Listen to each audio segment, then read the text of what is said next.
la dispensatrice des couronnes, elle dont les marchands étaient des princes, dont les commerçants étaient les plus riches de la terre? C'est l'Éternel des armées qui a pris cette résolution, pour blesser l'orgueil de tout ce qui brille, pour humilier tous les grands de la terre. Parcours librement ton pays, pareil au Nil, fille de Tarsis. Plus de joug. L'Éternel a étendu sa main sur la mer. Il a fait trembler les royaumes. Il a ordonné la destruction des forteresses de Canaan. Il a dit, tu ne te livreras plus à la joie, vierge déshonorée, fille de Sidon. Lève-toi, passe au pays de Kittim. Même là, il n'y aura pas de repos pour toi. Vois les Chaldéens, qui n'étaient pas un peuple, ces habitants du désert, pour qui l'Assyrien a fondé un pays. Ils élèvent des tours, ils renversent les palais de Tyr, ils les mettent en ruine. Lamentez-vous, navires de Tarsis, car votre forteresse est détruite. En ce temps-là, Tyr tombera dans l'oubli 70 ans, ce que dure la vie d'un roi. Au bout de 70 ans, il en sera de Tyr comme de la prostituée dont parle la chanson. Prends la harpe, parcours la ville, prostituée qu'on oublie. Joue bien, répète tes chants, pour qu'on se souvienne de toi. Au bout de 70 ans, l'Éternel visitera Tyr, et elle retournera à son salaire impur. Elle se prostituera à tous les royaumes de la terre, sur la face du monde. Mais son gain et son salaire impur seront consacrés à l'Éternel. Ils ne seront ni entassés ni conservés. Car son gain fournira pour ceux qui habitent devant l'Éternel une nourriture abondante et des vêtements magnifiques. Ésaïe, chapitre 24. Voici, l'Éternel dévaste le pays et le rend désert. Il en bouleverse la face et en disperse les habitants. Et il en est du sacrificateur comme du peuple, du maître comme du serviteur, de la maîtresse comme de la servante, du vendeur comme de l'acheteur, du prêteur comme de l'emprunteur, du créancier comme du débiteur. Le pays est dévasté, livré au pillage, car l'Éternel l'a décrété. Le pays est triste, épuisé. Les habitants sont abattus, languissants. Les chefs du peuple sont sans force. Le pays était profané par ses habitants, car ils transgressaient les lois, violaient les ordonnances, ils rompaient l'alliance éternelle. C'est pourquoi la malédiction dévore le pays, et ses habitants portent la peine de leurs crimes. C'est pourquoi les habitants du pays sont consumés, et il n'en reste qu'un petit nombre. Le moût est triste, la vigne est flétrie. Tous ceux qui avaient le cœur joyeux soupirent. La joie des tambourins a cessé, la gaieté bruyante a pris fin, la joie de la harpe a cessé. On ne boit plus de vin en chantant. Les liqueurs fortes sont amères aux buveurs. La ville déserte est en ruine. Toutes les maisons sont fermées. On n'y entre plus. On crie dans les rues parce que le vin manque. Toute réjouissance a disparu. L'allégresse est bannie du pays. La dévastation est restée dans la ville, et les portes abattues sont en ruine. Car il en est dans le pays, au milieu des peuples, comme quand on secoue l'olivier, comme quand on grappille après la vendange. Ils élèvent leur voix, ils poussent des cris d'allégresse. Des bords de la mer, ils célèbrent la majesté de l'Éternel. Glorifiez donc l'Éternel dans les lieux où brille la lumière, le nom de l'Éternel, Dieu d'Israël, dans les îles de la mer. De l'extrémité de la terre nous entendons chanter, gloire au juste. Mais moi je dis, je suis perdu, je suis perdu, malheur à moi. Les pillards pillent, et les pillards s'acharnent au pillage. La terreur, la fosse et le filet sont sur toi, habitant du pays. Celui qui fuit devant les cris de terreur tombe dans la fosse, et celui qui remonte de la fosse se prend au filet. Car les écluses d'en haut s'ouvrent, et les fondements de la terre sont ébranlés. La terre est déchirée, la terre se brise, la terre chancelle. La terre chancelle comme un homme ivre, elle vacille comme une cabane. Son péché pèse sur elle, elle tombe et ne se relève plus. En ce temps-là, l'Éternel châtiera dans le ciel l'armée d'en haut, et sur la terre les rois de la terre. Ils seront assemblés captifs dans une prison, ils seront enfermés dans des cachots, et, après un grand nombre de jours, ils seront châtiés. La lune sera couverte de honte, et le soleil de confusion, car l'Éternel des armées régnera sur la montagne de Sion et à Jérusalem, resplendissant de gloire en présence de ses anciens. Ésaïe, chapitre 25. Ô Éternel, tu es mon Dieu. Je t'exalterai, je célébrerai ton nom, car tu as fait des choses merveilleuses. Tes desseins conçus à l'avance se sont fidèlement accomplis. Car tu as réduit la ville en un monceau de pierre, la cité forte en un tas de ruines. La forteresse des barbares est détruite, jamais elle ne sera rebâtie. C'est pourquoi les peuples puissants te glorifient, les villes des nations puissantes te craignent. Tu as été un refuge pour le faible, un refuge pour le malheureux dans la détresse, un abri contre la tempête, un ombrage contre la chaleur. Car le souffle des tyrans est comme l'ouragan qui frappe une muraille. Comme tu domptes la chaleur dans une terre brûlante, tu as dompté le tumulte des barbares. Comme la chaleur est étouffée par l'ombre d'un nuage, ainsi ont été étouffés les chants de triomphe des tyrans. L'Éternel des armées prépare à tous les peuples, sur cette montagne, un festin de mets succulents, un festin de vin vieux, de mets succulents, pleins de moelle, de vin vieux, clarifié. Et, sur cette montagne, il anéantit le voile qui voile tous les peuples, la couverture qui couvre toutes les nations. Il anéantit la mort pour toujours.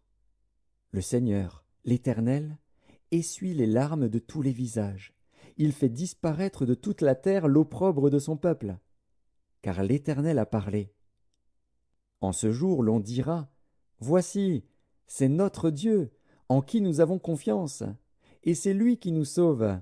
C'est l'Éternel, en qui nous avons confiance. Soyons dans l'allégresse, et réjouissons-nous de son salut. Car la main de l'Éternel repose sur cette montagne, et Moab est foulé sur place, comme la paille est foulée dans une mare à fumier. Au milieu de cette mare, il étend ses mains, comme le nageur les étend pour nager. Mais l'Éternel abat son orgueil, et déjoue l'artifice de ses mains. Il renverse, il précipite les fortifications élevées de tes murs, il les fait crouler à terre, jusque dans la poussière. Ésaïe, chapitre 26. En ce jour, on chantera ce cantique dans le pays de Juda. Nous avons une ville forte, il nous donne le salut pour muraille et pour rempart. Ouvrez les portes, laissez entrer la nation juste et fidèle. À celui qui est ferme dans ses sentiments, tu assures la paix, parce qu'il se confie en toi. Confiez-vous en l'Éternel à perpétuité, car l'Éternel est le rocher des siècles. Il a renversé ceux qui habitaient les hauteurs, il a abaissé la ville superbe. Il l'a abaissée jusqu'à terre, il lui a fait toucher la poussière. Elle est foulée aux pieds des pauvres, sous les pas des misérables. Le chemin du juste est la droiture. Toi qui es juste, tu aplanis le sentier du juste. Aussi nous t'attendons, ô Éternel, sur la voie de tes jugements. Notre âme soupire après ton nom et après ton souvenir. Mon âme te désire pendant la nuit, et mon esprit te cherche au-dedans de moi. Car, lorsque tes jugements s'exercent sur la terre, les habitants du monde apprennent la justice. Si l'on fait grâce aux méchants, il n'apprend pas la justice, il se livre au mal dans le pays de la droiture, et il n'a point égard à la majesté de Dieu. Éternel, ta main est puissante. Ils ne l'aperçoivent pas. Ils verront ton zèle pour le peuple, et ils en seront confus. Le feu consumera tes ennemis. Éternel, tu nous donnes la paix, car tout ce que nous faisons, c'est toi qui l'accomplis pour nous. Éternel, notre Dieu, d'autres maîtres que toi ont dominé sur nous, mais c'est grâce à toi seul que nous invoquons ton nom. Ceux qui sont morts ne revivront pas, des ombres ne se relèveront pas. Car tu les as châtiés, tu les as anéantis, et tu en as détruit tout souvenir. Multiplie le peuple, ô Éternel, multiplie le peuple, manifeste ta gloire. Recule toutes les limites du pays. Éternel, ils t'ont cherché quand ils étaient dans la détresse. Ils se sont répandus en prière quand tu les as châtiés. Comme une femme enceinte, sur le point d'accoucher, se tord et crie au milieu de ses douleurs, ainsi avons-nous été, loin de ta face, ô Éternel. Nous avons conçu, nous avons éprouvé des douleurs, et, quand nous enfantons, ce n'est que du vent. Le pays n'est pas sauvé, et ses habitants ne sont pas nés. Que tes morts revivent, que mes cadavres se relèvent. Réveillez-vous et tressaillez de joie, habitants de la poussière, car ta rosée est une rosée vivifiante, et la terre redonnera le jour aux ombres. Va, mon peuple, entre dans ta chambre, et ferme la porte derrière toi. Cache-toi pour quelques instants, jusqu'à ce que la colère soit passée. Car voici, l'Éternel sort de sa demeure pour punir les crimes des habitants de la terre. Et la terre mettra le sang à nu, elle ne couvrira plus les meurtres. Ésaïe, chapitre 27. En ce jour, l'Éternel frappera de sa dure, grande et forte épée le Léviathan, serpent fuyard, le Léviathan, serpent tortueux, et il tuera le monstre qui est dans la mer. En ce jour-là, chantez un cantique sur la vigne. Moi l'Éternel, j'en suis le gardien, je l'arrose à chaque instant. De peur qu'on ne l'attaque, nuit et jour je la garde. Il n'y a point en moi de colère. Mais si je trouve à combattre des ronces et des épines, je marcherai contre elles, je les consumerai tout ensemble, à moins qu'on ne me prenne pour refuge, qu'on ne fasse la paix avec moi, qu'on ne fasse la paix avec moi. Dans les temps à venir, Jacob prendra racine, Israël poussera des fleurs et des rejetons, et il remplira le monde de ses fruits. L'Éternel l'a-t-il frappé comme il a frappé ceux qui le frappaient? L'a-t-il tué comme il a tué ceux qui le tuaient? C'est avec mesure que tu l'as châtié par l'exil, en l'emportant par le souffle impétueux du vent d'Orient. Ainsi le crime de Jacob a été expié, et voici le fruit du pardon de son péché. L'Éternel a rendu toutes les pierres des autels pareilles à des pierres de chaux réduites en poussière. Les idoles d'Astarté et les statues du soleil ne se relèveront plus. Car la ville forte est solitaire, c'est une demeure délaissée et abandonnée comme le désert. Là pâture le veau, il s'y couche, et broute les branches. Quand les rameaux sèchent, on les brise. Des femmes viennent pour les brûler. C'était un peuple sans intelligence. Aussi celui qui l'a fait n'a point eu pitié de lui, celui qui l'a formé ne lui a point fait grâce. En ce temps-là, l'Éternel secourra des fruits, depuis le cours du fleuve jusqu'au torrent d'Égypte, et vous serez ramassés un à un, enfants d'Israël.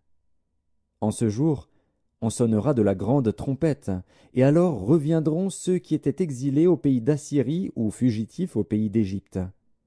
Et ils se prosterneront devant l'Éternel sur la montagne sainte, à Jérusalem. Ésaïe, chapitre 28. Malheur à la couronne superbe des ivrognes d'Éphraïm, à la fleur fanée, qui fait l'éclat de sa parure, sur la cime de la fertile vallée de ceux qui s'enivrent. Voici venir, de la part du Seigneur, un homme fort et puissant, comme un orage de grêle, un ouragan destructeur, comme une tempête qui précipite des torrents d'eau. Il la fait tomber en terre avec violence. Elle sera foulée aux pieds, la couronne superbe des ivrognes d'Éphraïm. Et la fleur fanée, qui fait l'éclat de sa parure, sur la cime de la fertile vallée, sera comme une figue hâtive qu'on aperçoit avant la récolte, et qui, à peine dans la main, est aussitôt avalée. En ce jour, l'Éternel des armées sera une couronne éclatante et une parure magnifique pour le reste de son peuple, un esprit de justice pour celui qui est assis au siège de la justice, et une force pour ceux qui repoussent l'ennemi jusqu'à ses portes. Mais eux aussi, ils chancellent dans le vin, et les boissons fortes leur donnent des vertiges. Sacrificateurs et prophètes chancellent dans les boissons fortes, ils sont absorbés par le vin, ils ont des vertiges à cause des boissons fortes. Ils chancellent en prophétisant, ils vacillent en rendant la justice. Toutes les tables sont pleines de vomissements, d'ordures. il n'y a plus de place. À qui veut-on enseigner la sagesse? À qui veut-on donner des leçons? Est-ce à des enfants qui viennent d'être sevrés, qui viennent de quitter la mamelle? Car c'est précepte sur précepte, précepte sur précepte, règle sur règle, règle sur règle, un peu ici, un peu là. Eh bien, c'est par des hommes aux lèvres balbutiantes et au langage barbare que l'Éternel parlera à ce peuple. Il lui disait, voici le repos, laissez reposer celui qui est fatigué. Voici le lieu du repos. Mais ils n'ont point voulu écouter. Et pour eux la parole de l'Éternel sera précepte sur précepte, précepte sur précepte, règle sur règle, règle sur règle, un peu ici, un peu là, afin qu'en marchant il tombe à la renverse et se brise, afin qu'il soit enlacé et pris. Écoutez donc la parole de l'Éternel, moqueurs, vous qui dominez sur ce peuple de Jérusalem. Vous dites, nous avons fait une alliance avec la mort, nous avons fait un pacte avec le séjour des morts. Quand le fléau débordé passera, il ne nous atteindra pas, car nous avons la fausseté pour refuge et le mensonge pour abri. C'est pourquoi ainsi parle le Seigneur, l'Éternel. Voici, j'ai mis pour fondement en Sion une pierre éprouvée, une pierre angulaire de prix, solidement posée. Celui qui la prendra pour appui n'aura point hâte de fuir. Je ferai de la droiture une règle, et de la justice un niveau. Et la grêle emportera le refuge de la fausseté, et les eaux inonderont l'abri du mensonge. Votre alliance avec la mort sera détruite, votre pacte avec le séjour des morts ne subsistera pas. Quand le fléau débordé passera, vous serez par lui foulés aux pieds. Chaque fois qu'il passera, il vous saisira, car il passera tous les matins, le jour et la nuit, et son bruit seul donnera l'épouvante. Le lit sera trop court pour s'y étendre, et la couverture trop étroite pour s'en envelopper. Car l'Éternel se lèvera comme à la montagne de Pératsim, il s'irritera comme dans la vallée de Gabaon, pour faire son œuvre étrange, pour exécuter son travail inouï. Maintenant, ne vous livrez point à la moquerie, de peur que vos liens ne soient resserrés. Car la destruction de tout le pays est résolue. Je l'ai appris du Seigneur, de l'Éternel des armées. Prêtez l'oreille et écoutez ma voix. Soyez attentifs et écoutez ma parole. Celui qui laboure pour semer laboure-t-il toujours? Ouvre-t-il et brise-t-il toujours son terrain? N'est-ce pas après en avoir aplani la surface qu'il répand de la nielle et sème du cumin? Qu'il met le froment par rangées, l'orge à une place marquée, et l'épeautre sur les bords? Son Dieu lui a enseigné la marche à suivre, il lui a donné ses instructions. On ne foule pas la nielle avec le traîneau, et la roue du chariot ne passe pas sur le cumin. Mais on bat la nielle avec le bâton, et le cumin avec la verge. On bat le blé, mais on ne le bat pas toujours. On y pousse la roue du chariot et les chevaux, mais on ne l'écrase pas. Cela aussi vient de l'Éternel des armées. Admirable est son conseil, et grande est sa sagesse. Ésaïe, chapitre 29. Malheur à Ariel, cité dont David fit sa demeure. Ajoutez année à année, laissez les fêtes accomplir leur cycle. Puis j'assiégerai Ariel. Il y aura des plaintes et des gémissements, et la ville sera pour moi comme un Ariel. Je t'investirai de toutes parts. Je te cernerai par des postes armés, j'élèverai contre toi des retranchements. Tu seras abaissé, ta parole viendra de terre, et les sons en seront étouffés par la poussière. Ta voix sortira de terre comme celle d'un spectre, et c'est de la poussière que tu murmureras tes discours. La multitude de tes ennemis sera comme une fine poussière, cette multitude de guerriers sera comme la balle qui vole, et cela tout à coup, en un instant. C'est de l'Éternel des armées que viendra le châtiment, avec des tonnerres, des tremblements de terre et un bruit formidable, avec l'ouragan et la tempête, et avec la flamme d'un feu dévorant.